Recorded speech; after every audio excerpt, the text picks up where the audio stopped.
So this is one of those trigger warning type of videos. If you can't deal with blood, gore, rape, and incest, then I'm gonna go ahead and need you to keep on scrolling, because this one is definitely gonna be a doozy.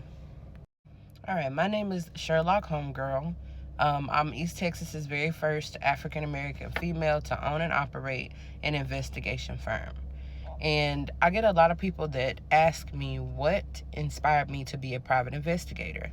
Well, this case that I'm about to talk about really takes the cake. It's kind of heartbreaking to talk about because I actually knew the victims. I had met them the night before they actually got murdered.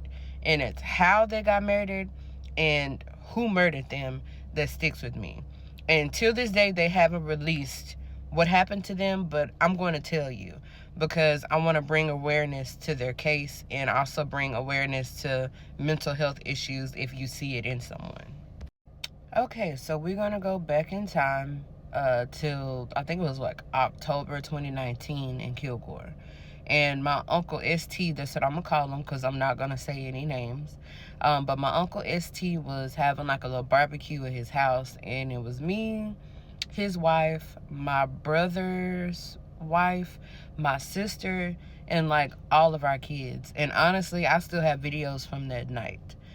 I will not be using the real names of the victims in the story. I will be using a different name to protect their identity because, like I said in the beginning of the video, the family never let anybody know what happened. I'm telling you what happened because I was there.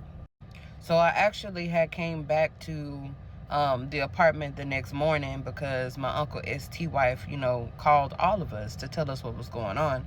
And she didn't tell us like over the phone. She said that we need to get our asses over to the apartment because there was some stuff going on. And at first I didn't know what was going on. So I made it to the apartment. There was tape everywhere. And that's whenever she started telling the story of what happened. So keep in mind, as she's telling us what's going on and what she saw, they are wheeling out bodies from the apartment, as well as big bags full of evidence. And it was something that I've never experienced before. And you'll understand why. Well, let me go ahead and get into the story. So it was the night before their bodies were found. I was hanging out with Miss Latoya, that's one of the sisters, and Miss Belinda, that's the other sister. And I believe Miss Belinda's oldest son or one of her sons just had got out of like jail or something, and he lived with them, and they were, just giving him a place to stay while he was trying to get on his feet, I believe. But anywho, my Uncle ST was having a barbecue at his house like we normally do. And he invited Miss Latoya and Miss Belinda over to the house. And it was me, my Uncle ST's wife, and my brother's wife at the time. And we had all our kids over. You know what I'm saying? They all go in the house. All the adults are outside barbecuing, having a good time. Miss Belinda, Miss Latoya was throwing them things back, just having a good time. And it was my first time ever meeting these ladies. And I do have videos in my phone on my Snapchat of Miss Belinda throwing the thing. She was definitely the life of every party that she went to. I can definitely tell. However, this would be the last night that they were partying and having a good time because the next morning they would be discovered. So, like I said, we're having a good time the night before, and the next morning, my Uncle ST's wife was supposed to go to church, I believe, or go somewhere with Latoya and Belinda. She called and called and called, nobody answered, and they only stayed like an apartment over. So she went to the house, and she was supposed to go there, I believe, early that morning, but she didn't. Something in her spirit told her not to go. So she went over to the house that evening, and she knocked on the door. Nobody answered. So the door was open a little bit, and she thought that was a little bit weird because y'all always leave your door closed. Yeah, this is Kilgore, you know what I'm saying? Yeah, this is not the place. So anyway, she went inside. She didn't see anybody in the living room. She kept walking, and she got to the bedroom, and that's where she seen Mrs. Latoya's legs hanging from up under the bed.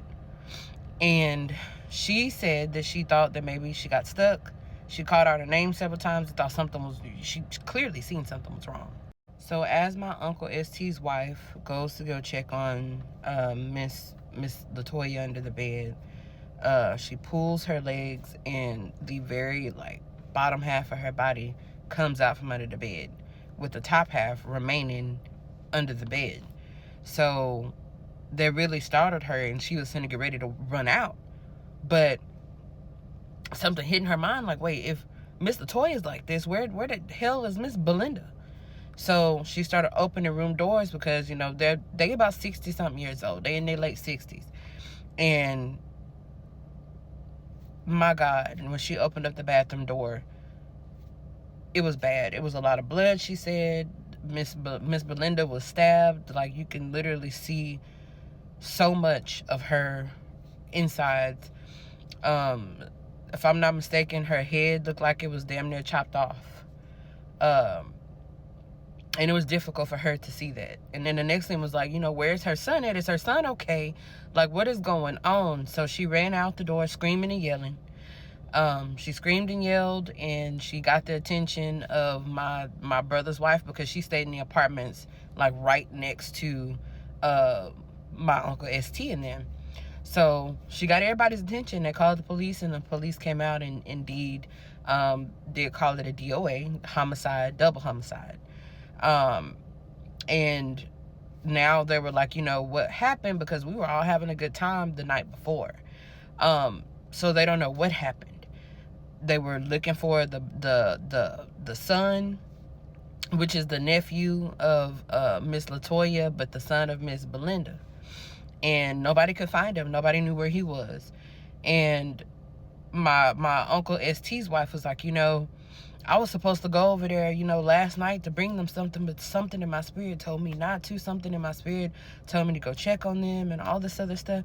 It was a lot that I had, in my spirit. I couldn't. So they end up finding the son. And I didn't know that the son had mental health issues, and he didn't get out of prison, and they accidentally let him out of a state hospital, too early. He was actually supposed to be there, and he had mental health issues.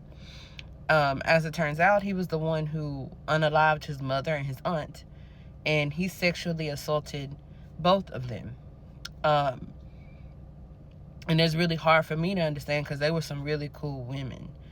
But their case always stuck with me. If y'all know anybody with mental health issues, that they do seek help, and you be careful. Because this is one in many cases where someone had a mental episode and unalived their entire family. And if you have mental health issues and you feel that you want to do something like that, please go check yourself into a hospital, because Miss Latoya and Miss Belinda did not deserve that. And now there's years of traumatic trauma going from generation to generation down the line, because this was a whole family. This was a guy who raped his mother and his aunt after he sawed pieces of their body. Please go seek mental health treatment. And if you know anybody that has mental health issues, please make sure that they get some sort of help.